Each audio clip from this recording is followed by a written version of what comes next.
Hello, welcome to market discussion of the day. Today, June 13, 2025. Friday ആണ്, weekend ആണ്. So ഇന്ന് നമ്മൾ complete ആയിട്ടൊരു ടെക്നിക്കൽ ഡേ ആയിട്ട് കൺസിഡർ ചെയ്യാമെന്ന് പറഞ്ഞൊരു ദിവസമായിരുന്നു. എന്നിരുന്നാലും നമുക്ക് ഒരുപാട് പൊളിറ്റിക്കൽ സൈഡിൽ നിന്ന് ഒരുപാട് ന്യൂസുകൾ വന്നിട്ടുണ്ട്. ഇറാൻ ഇസ്രയേൽ വാർ, അല്ലെങ്കിൽ ഇന്നലെ ഇസ്രയേൽ പോയിട്ട് ഇറാൻ്റെ അകത്ത് കയറി അറ്റാക്ക് നടന്നു.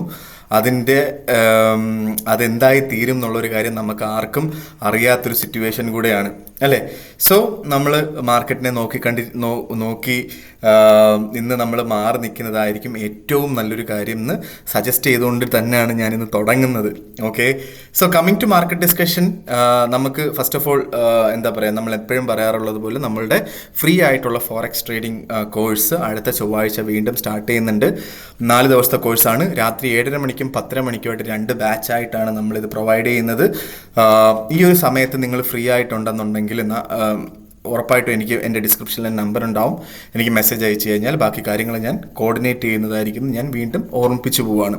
അതിൻ്റെ കൂടെ ജൂലൈ 1 തീയതി മുതൽ നടക്കുന്ന നമ്മുടെ പെയ്ഡ് കോഴ്സ് കൊണ്ട് അതിൻ്റെ ഡീറ്റെയിൽസ് അറിയണം എന്നുണ്ടെങ്കിൽ എനിക്ക് മെസ്സേജ് അയച്ചാൽ ഞാൻ ഡീറ്റെയിൽ ആയിട്ട് പറയുന്നതായിരിക്കും എന്ന് വീണ്ടും എടുത്ത് ഓർമ്മിച്ചു പോവുകയാണ്. ഓക്കെ, സോ ഇന്നലെ കമ്മിങ് ടു ഫണ്ടമെൻ്റൽ സൈഡ്, എന്താ പറയുക, ഫണ്ടമെൻ്റലായിട്ട് ഇന്നലെ പൊളിറ്റിക്കൽ സൈഡിൽ നിന്ന് ഒരുപാട് പ്രശ്നങ്ങൾ ഉണ്ടായിട്ടുണ്ടായിരുന്നു. ഇസ്രയേലും ഇറാനും തമ്മിലുള്ള ഒരു വലിയൊരു കോൺഫ്ലിക്റ്റിൻ്റെ തുടക്കമായിരുന്നു ഇന്നലത്തെ ദിവസം. അത് ബേസിക്കലി കഴിഞ്ഞ ബുധനാഴ്ച മെനഞ്ഞാന്ന് നമ്മുടെ ഇസ്രയേൽ പ്രൈം മിനിസ്റ്ററിനെതിരെ ആയിട്ടുള്ള ഒരുപാട് കേസുകൾ പുള്ളിക്കാരനെതിരെ കിടപ്പുണ്ട്. ഓക്കെ, സോ അതുകൊണ്ടിട്ട് തന്നെ സപ്പോർട്ടിംഗ് പാർട്ടീസ് പോലും പുള്ളിയെ തള്ളി പറഞ്ഞത് കാരണം പുള്ളിക്കാരൻ പ്രൈം മിനിസ്റ്റർ സ്ഥാനം ഒഴിയുകയും അതിനുശേഷം ജയിലിൽ പോവേണ്ടിയും വരും. ഓക്കെ, സോ അങ്ങനൊരു അവസ്ഥ വരുന്ന സമയത്ത് പുള്ളിക്കാരൻ നോർമലി ചെയ്യുന്നൊരു കാര്യമാണ് ഏതെങ്കിലും രാജ്യത്തിനെ ആക്രമിക്കുക എന്നുള്ളത്. കാരണം അങ്ങനെയാണെങ്കിൽ എന്താ പറയുക, രാജ്യസ്നേഹം എന്ന് പറയുന്നൊരു സംഭവം കൊണ്ടിട്ട് പുള്ളിക്കാരന് കുറച്ചും കൂടെ കാലം പ്രൈം മിനിസ്റ്ററായിട്ട് നിൽക്കാം. ഓക്കെ, സോ അതിൻ്റെ പേരിലായിരിക്കാം പുള്ളിക്കാരൻ അങ്ങനെ ചെയ്തതെന്ന് വിശ്വസിക്കാം നമുക്ക്, അല്ലേ?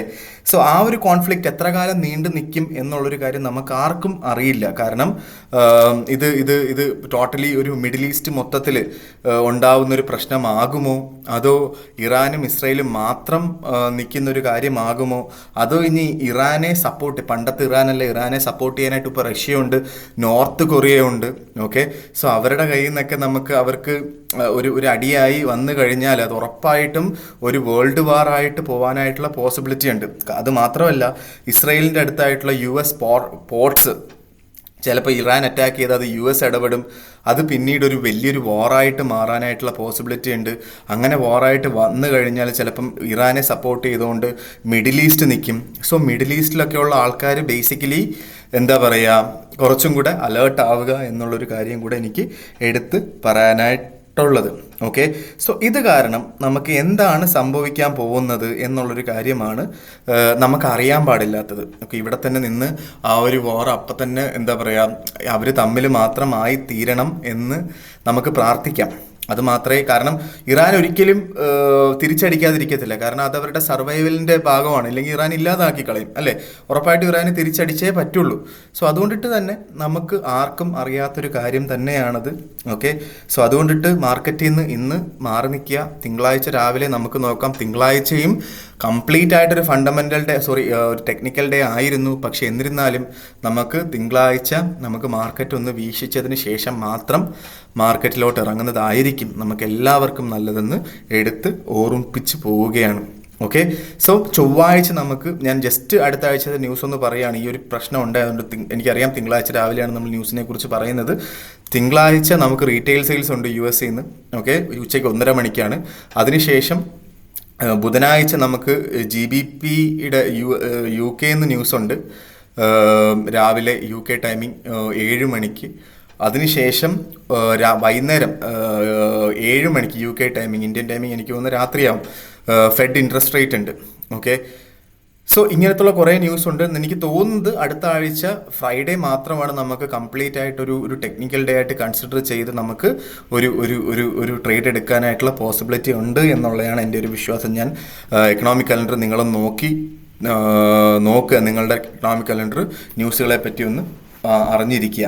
ഓക്കെ, സോ എന്നിരുന്നാലും പൊളിറ്റിക്കൽ സൈഡിൽ നിന്ന് ഒരുപാട് കാര്യങ്ങൾ നടക്കും, അതും കൂടെ മനസ്സിലാക്കി വെക്കുക. എന്നിട്ട് മാത്രമേ ട്രേഡിലോട്ട് ഇറങ്ങാൻ പാടുള്ളൂ. കാരണം നമ്മൾ എന്തിനാ വെറുതെ റിസ്ക് എടുക്കുന്നത്? നമ്മുടെ ക്യാപിറ്റൽ പ്രൊട്ടക്ഷനാണ് ഏറ്റവും ഇമ്പോർട്ടൻ്റ് ആയിട്ടുള്ള കാര്യം. ഈ ആഴ്ച തന്നെ നമുക്ക് ഇന്നലെ മാത്രമാണ് ഞാനൊരു ഓപ്പർച്യൂണിറ്റി പറഞ്ഞത്. കഴിഞ്ഞ 3 ദിവസം എനിക്ക് അറിയത്തില്ല എന്നാണ് പറഞ്ഞത്. അല്ല, എനിക്ക് ഒന്നോ രണ്ടോ ഓപ്പർച്യൂണിറ്റി പറഞ്ഞിട്ടുണ്ടാവും. ഓക്കെ, പക്ഷേ അതും എനിക്ക് ഉറപ്പില്ലെന്നാണ് ഞാൻ പറഞ്ഞത്. പക്ഷേ ഇന്നലെ ഞാൻ 100% ആയിട്ട് പറഞ്ഞ് എല്ലാം പ്രോപ്പറായിട്ട് നടന്നിട്ടുണ്ട്. അതിനകത്ത് എല്ലാവർക്കും പ്രോഫിറ്റ് ഉണ്ടായിട്ടുണ്ട് എന്നുള്ളൊരു കാര്യത്തിനകത്ത് എന്താ പറയുക, വളരെ അതൊരു ഭയങ്കര നല്ല കാര്യമാണ്. എന്തായാലും നമ്മളൊരാഴ്ച നമ്മൾ നോക്കിയിരിക്കുന്ന ഒരു 120 പിപ്പിൻ്റെ പ്രോഫിറ്റ്, അതിലും നല്ലൊരു പ്രോഫിറ്റ് കിട്ടിയിട്ടുണ്ടെന്നുള്ളൊരു കാര്യം വളരെ നല്ലൊരു കാര്യമാണ് അല്ലേ. Okay, so coming to technical സൈഡിന് മുന്നേ ആയിട്ട് ഇവിടുത്തെ കറണ്ട് വീണ്ടും പോയിരിക്കുകയാണ്. സോ ഇവിടെ നമ്മൾ അനങ്ങാതിരിക്കാൻ നേരത്തെ ഇവിടുത്തെ ലൈറ്റ് പോകും. ഓക്കെ, സോ ബേസിക്കലി നമുക്ക് ഇന്ന് നമ്മൾ ടെക്നിക്കൽ സൈഡിലോട്ട് വരുമ്പോൾ ഫസ്റ്റ് ഓഫ് ഓൾ നമ്മൾ എല്ലാ ദിവസവും പറയുന്ന പോലെ JPYയിൽ 143.963 എന്ന് പറയുന്ന ഒരു റേഞ്ചിൽ നിൽക്കുന്നു മാർക്കറ്റ് ഇനി എങ്ങോട്ട് പോകും എന്ന് എൻ്റെ അടുത്ത് ചോദിച്ചാൽ എനിക്ക് സത്യം പറഞ്ഞു കഴിഞ്ഞാൽ അറിയില്ല. 144 താഴെയായിരുന്നു ഇന്നലെ എല്ലാ ക്യാൻഡിൽസും. ഓക്കെ, ഇന്ന് 144 മുകളിലായിട്ട് പുതിയ ക്യാൻഡിൽ സ്റ്റാർട്ട് ചെയ്താൽ ബൈ എടുക്കണമെന്ന് എൻ്റെ അടുത്ത് ചോദിച്ചാൽ എനിക്കറിയില്ല. മാർക്കറ്റ് ഒന്ന് വെയിറ്റ് ചെയ്യുന്നതായിരിക്കും JPYയിൽ നല്ല കാര്യം. ഓക്കെ, പക്ഷേ എന്നിരുന്നാലും 142 കിട്ടുകയാണെങ്കിൽ നമുക്ക് അവിടുന്ന് ബൈ ചെയ്തുകൊണ്ട് മുന്നോട്ട് പോകാം എന്നുള്ളതാണ് എൻ്റെ ഒരു സജഷൻ. ഓക്കെ, 142 അവിടുന്ന് ചെറിയ ലോട്ട് കേട്ടോ. നിങ്ങൾ ഒരു ലോട്ട് കച്ചവടം ചെയ്യുന്ന ആൾക്കാരാണെങ്കിൽ ഞാൻ സജസ്റ്റ് ചെയ്യുകയാണെങ്കിൽ മാക്സിമം 0.3 ലോട്ട്, അതിൽ കൂടുതൽ പോകാൻ പാടില്ല എന്നുള്ളൊരു കാര്യം കൂടെ എടുത്ത് ഓർമ്മിപ്പിക്കുകയാണ്. കാരണം വാറിൻ്റെ സാഹചര്യം നടക്കുന്നുണ്ട്, എങ്ങോട്ട് വേണമെങ്കിലും മാർക്കറ്റ് സഞ്ചരിക്കാം. 142 നിന്ന് ബൈ എടുക്കുന്ന ആൾക്കാർ 141.40 താഴെയായിട്ട് സ്റ്റോപ്പ് ലോസ് വെക്കേണ്ടി വരും, അത് നിർബന്ധം. ഓക്കെ, സോ ഇതാണ് JPYയിൽ എനിക്ക് പറയാനായിട്ടുള്ളത്. നേരെ നമ്മൾ യൂറോ USD വന്നു കഴിഞ്ഞാൽ യൂറോ ഇപ്പോൾ നിൽക്കുന്നത് 1.15289 ഇന്നലെ നമുക്ക് ഇവിടെ ഈ ഒരു റേഞ്ചിൽ ഇവിടെ നമുക്ക് മാർക്കറ്റ് കിട്ടിയതാണ് അല്ലേ. ഈ ഒരു ക്യാൻഡിൽ 1.16093 ആ ഒരു റേഞ്ചിൽ നമുക്ക് കിട്ടിയപ്പോൾ അവിടുന്ന് സെല്ലെടുക്കണമെന്ന് പറഞ്ഞിട്ടുണ്ടായിരുന്നു. അവിടുന്ന് സെല്ലെടുത്തിട്ടുള്ള ആൾക്കാർക്ക് ഓൾമോസ്റ്റ് ഒരു 80 പിപ്പിൻ്റെ പ്രോഫിറ്റ്, ഒരു ലോട്ട് കച്ചവടം ചെയ്യുന്ന ഒരാൾക്ക് ഓൾമോസ്റ്റ് ഒരു $800 പ്രോഫിറ്റ് കിട്ടിയിട്ടുണ്ട് എന്നുള്ളൊരു കാര്യമാണ് എനിക്ക് പറയാനായിട്ടുള്ളത്. ഓക്കെ, സോ ഇന്ന് വീണ്ടും എനിക്ക് ആ ഒരു റേഞ്ചിൽ തന്നെ കിട്ടിയാൽ 1.1600 അടുത്ത് കിട്ടിയാൽ വീണ്ടും അവിടുന്ന് സെല്ല് ചെയ്യാം. ഒരു 50 to 60 പിപ്സിൻ്റെ പ്രോഫിറ്റ് എടുത്ത് മാറുക എന്നുള്ളതാണ് എനിക്ക് പറയാനായിട്ടുള്ളത്. 1.1660 മുകളിലായിട്ട് സ്റ്റോപ്പ് ലോസ് വെക്കണം എന്നുള്ളൊരു കാര്യം നിർബന്ധമായിട്ട് ഫോളോ ചെയ്യേണ്ട ഒരു കാര്യം കൂടെയാണ്. ഓക്കെ, 1.1500 ഇവിടുന്ന് ബൈ ചെയ്യണമെന്ന് എൻ്റെ അടുത്ത് ചോദിച്ചാൽ എനിക്കറിയില്ല. കാരണം യൂറോ താഴോട്ട് പോകാനായിട്ടുള്ള എല്ലാ പോസിബിലിറ്റി ഉണ്ട്.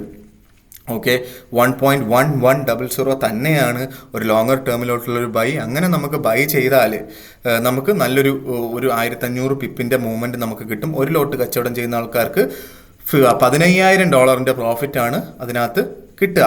ഓക്കെ, സോ ഇനി നമുക്ക് അറിയാൻ പാടില്ലാത്തൊരു കാര്യം എന്താ വെച്ചാൽ 1.1500 ഈ മാർക്കറ്റ് അവിടെ സസ്റ്റെയിൻ ചെയ്യുമോ ഇല്ലയോ എന്നുള്ളൊരു കാര്യമാണ്. അത് ഇന്ന് നമ്മളുടെ മാർക്കറ്റ് ക്ലോസിങ് 1.1500 മുകളിലാണ്. ഓക്കെ, തിങ്കളാഴ്ച രാവിലെയും 7:30 മണിക്ക് ഇന്ത്യൻ ടൈമിംഗ് 7:30 മണിക്ക് 1.1500 മുകളിലാണ് എങ്കിൽ നമുക്ക് അവിടുന്ന് 1.1500 അവിടുന്ന് ബൈ ചെയ്ത് പോവാം. തിങ്കളാഴ്ച രാവിലത്തെ കാര്യമാണ് പറയുന്നത്. ഇന്ന് നമുക്ക് ബൈ ഇല്ല. ഓക്കെ, ഇന്ന് നമുക്ക് 1.1600 എന്നുള്ള സെല്ല് മാത്രമാണുള്ളത്. ഇന്ന് നമുക്ക് 1.1500 അവിടുന്ന് ബൈ ഇല്ല. തിങ്കളാഴ്ച രാവിലെ ഈ ഒരു സിറ്റുവേഷൻ ആണെങ്കിൽ മാത്രം അവിടുന്ന് നമുക്ക് ബൈ ചെയ്ത് മുന്നോട്ട് പോകാം. ഓക്കെ, അങ്ങനെ ബൈ ചെയ്യുന്ന ആൾക്കാർ 1.1440 താഴെ സ്റ്റോപ്പ് ലോസും വെക്കേണ്ടി വരും എന്നുള്ളൊരു കാര്യം നിർബന്ധമായിട്ടും ഫോളോ ചെയ്ത് പോകണം. നേരെ നമ്മൾ GBPയിലോട്ട് വരുമ്പം GBPയിൽ നമ്മൾ ഇന്നലെ പറഞ്ഞിട്ടുണ്ടായിരുന്നു 1.3600 അവിടുന്ന് സെല്ലെന്ന് പറഞ്ഞിട്ടുണ്ടായിരുന്നു. ഓക്കെ, അവിടുന്ന് സെല്ലെടുത്തിട്ടുള്ള ആൾക്കാർക്ക് ഓൾമോസ്റ്റ് ഒരു 70 പിപ്സിൻ്റെ പ്രോഫിറ്റ് ഓൾറെഡി കിട്ടിയിട്ടുണ്ട്. ആ പ്രോഫിറ്റ് എടുത്ത് മാറുക. GBP ഒരിക്കലും സെല്ലബിൾ പ്രോഡക്റ്റ് അല്ല, ബൈയിങ് പ്രോഡക്റ്റ് തന്നെയാണെന്ന് വീണ്ടും ഓർപ്പിച്ചു പോകുന്നു. ഓക്കെ, നമുക്ക് GBPയെ കുറിച്ച് പറയുമ്പോൾ കഴിഞ്ഞ ആഴ്ചത്തെ ക്ലോസിംഗ് 1.1500 മുകളിലായിരുന്നു. ഈ ആഴ്ചത്തെ സ്റ്റാർട്ടിങ് 1.3500 മുകളിലായിരുന്നു. ഓക്കെ, ഇനിയും നമുക്ക് ഇന്ന് രാത്രി ക്ലോസ് ചെയ്യുന്നത് 1.3500 മുകളിലാണ്.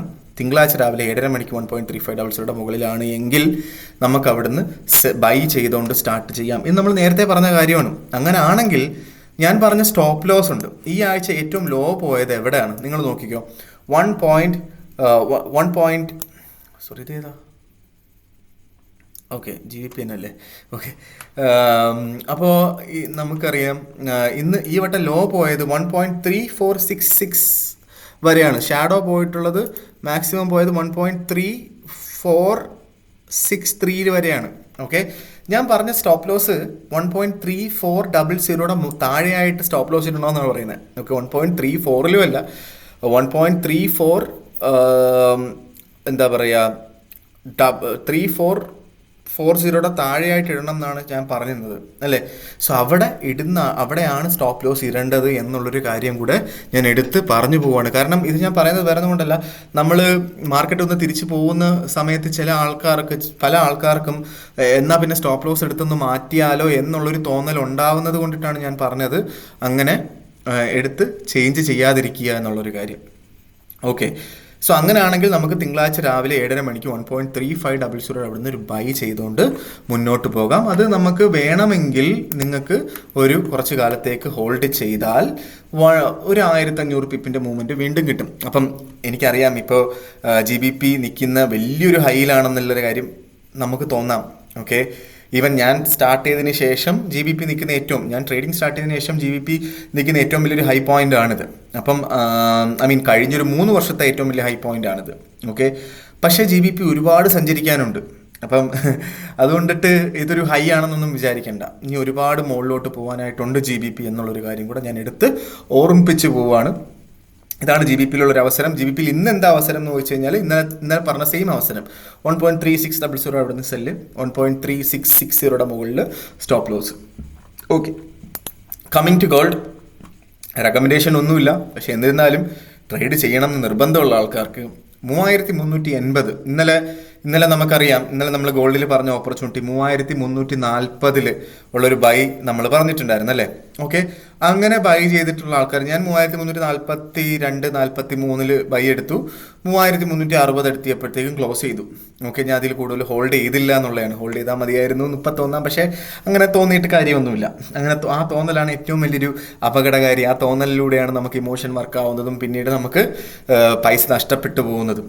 ഓക്കെ, സോ അവിടുന്ന് ബൈ എടുത്തിട്ടുള്ള പല ആൾക്കാരും ഇപ്പോഴും ഹോൾഡ് ചെയ്യുന്ന ആൾക്കാരുണ്ട്. അങ്ങനത്തെ ഉള്ള ആൾക്കാരുടെ അടുത്ത് എനിക്ക് പറയാനായിട്ടുള്ള ഒറ്റ കാര്യം എന്താ വെച്ചാൽ, നിങ്ങൾ ഓൾറെഡി ഇട്ട സ്റ്റോപ്പ് ലോസ് നിങ്ങളെടുത്ത് ഞാൻ ഇവിടെ ഇപ്പം എന്താ പറയുക പ്രോഫിറ്റ് എടുത്ത് മാറാനൊന്നും ഞാൻ പറയുന്നില്ല. പക്ഷേ നമുക്ക് ഉള്ള പ്രോഫിറ്റ് കിട്ടാതിരിക്കാൻ പാടില്ല അല്ലേ. അതുകൊണ്ടിട്ട് നമുക്ക് ആ സ്റ്റോപ്പ് ലോസ് എടുത്ത് മാറ്റാൻ വേണമെങ്കിൽ സ്റ്റോപ്പ് ലോസ് നിങ്ങൾക്ക് 3375 ലെവലിലോട്ടൊക്കെ എടുത്ത് മാറ്റാം വേണമെങ്കിൽ. ഓക്കെ, 70-75 റേഞ്ചിലോട്ട് എടുത്ത് സ്റ്റോപ്പ് ലോസ് ചേഞ്ച് ചെയ്താൽ അതുവരെയുള്ള പ്രോഫിറ്റ് എങ്കിലും നമുക്ക് കിട്ടും. മാർക്കറ്റ് എങ്ങാനും താഴോട്ട് പോകുന്നത് ഒറ്റയടിക്കൊക്കെ ആയിരിക്കും മാർക്കറ്റ് താഴോട്ട് പോകുന്നത്. നിങ്ങൾക്കറിയാം ഈ ആഴ്ച അങ്ങനെയൊക്കെയാണ് മാർക്കറ്റിനെ കാണിച്ചിട്ടുള്ളത് അല്ലേ. സോ നമുക്ക് ഒന്നെങ്കിൽ അങ്ങനെയാണെങ്കിൽ നമുക്ക് എന്താണ്, മാർക്കറ്റ് 3500 എന്ന് പറയുന്ന ഓൾ ടൈം ഹൈ അടിക്കുന്ന സമയത്തും നമുക്ക് പ്രോഫിറ്റ് ബുക്ക് ചെയ്യാം. ഇല്ല എങ്കിൽ നമുക്കിപ്പോൾ തന്നെ ബുക്ക് ചെയ്ത് മാറാം. ഓക്കെ, എൻ്റെ സജഷൻ ഇന്നത്തെ ബൈ പോയിന്റ് മാത്രമാണ്. ഇന്ന് നമുക്ക് 3380 കിട്ടിയാൽ ബൈ ചെയ്ത് മുന്നോട്ട് പോകാം.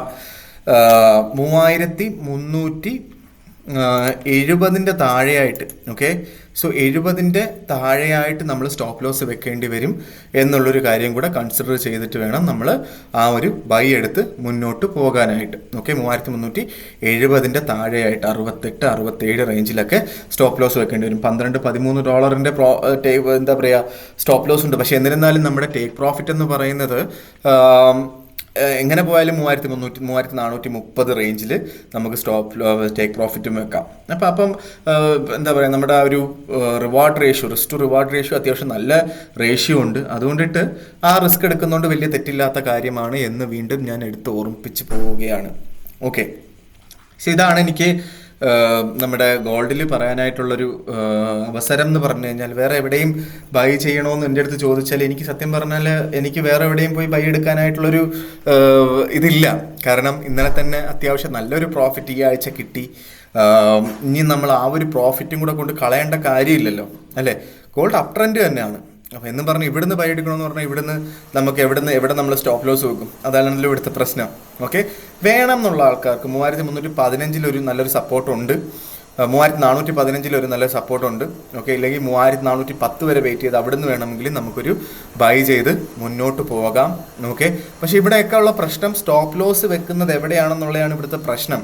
ഓക്കെ, സോ അങ്ങനെ സ്റ്റോപ്പ് ലോസ് വെക്കുന്നുണ്ടെങ്കിൽ എനിക്കറിയില്ല, അവിടത്തേക്ക് ഒരു ബൈ പോയിന്റ് ഉണ്ട്, പക്ഷെ സ്റ്റോപ്പ് ലോസ് അറിയില്ല, അതാണ് പ്രശ്നം.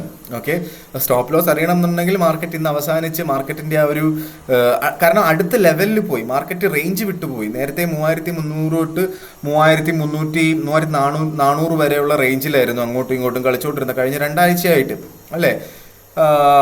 അപ്പം അവിടുന്ന് മാറി റേഞ്ച് വിട്ട് 3480 ക്രോസ് ചെയ്ത് മുകളിൽ പോയി 3380 to 3445 റേഞ്ചിലോട്ട് പോയി. അപ്പം നമുക്ക് മാർക്കറ്റ് എങ്ങോട്ട് പോകും, എവിടെ സ്റ്റോപ്പ് ലോസ് വെക്കണം എന്നൊക്കെ ഉള്ളതിനകത്തൊരു കൺഫ്യൂഷൻ ഉണ്ടായതുകൊണ്ടിട്ടാണ് ഞാനിത് പറയുന്നത്.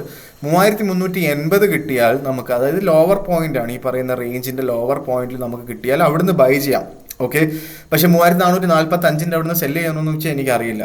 കാരണം മാർക്കറ്റ് മുകളിലോട്ട് പോകും ഉറപ്പായിട്ടും. അതുകൊണ്ട് സെല്ല് ചെയ്യാതിരിക്കുക എന്നുള്ളൊരു കാര്യം കൂടെ ഞാൻ ഓർപ്പിച്ചു പോവുകയാണ്. ഓക്കെ, സോ ഇതാണ് ഇന്നത്തെ ദിവസത്തെ മാർക്കറ്റ് ഡിസ്കഷനിൽ എനിക്ക് പറയാനായിട്ടുള്ളത്. Stay alert. ഇന്ന് വളരെ റിസ്കി ഡേ ആണെന്നുള്ളൊരു കാര്യം ഒന്നും കൂടെ ഓർമ്മിപ്പിച്ച് പോവുകയാണ്. ട്രേഡ് എടുത്തേ പറ്റത്തുള്ളൂ ആൾക്കാർക്ക് നിങ്ങൾ നോർമലി ട്രേഡ് ചെയ്യുന്നതിൻ്റെ 1/3 മാത്രം ട്രേഡ് ചെയ്യുക, അതിൽ കൂടുതൽ ട്രേഡ് എടുക്കാതിരിക്കുക എന്നുള്ളൊരു കാര്യം കൂടെ ഓർമ്മിപ്പിച്ചുകൊണ്ട് ഇന്നത്തെ ദിവസത്തെ മാർക്കറ്റ് ഡിസ്കഷൻ ഞാൻ കൺക്ലൂഡ് ചെയ്യാണ്. മാർക്കറ്റ് ഡിസ്കഷനായിട്ട് നമ്മൾ തിങ്കളാഴ്ച കാണുന്നത് വരെ ഗുഡ് ബൈ.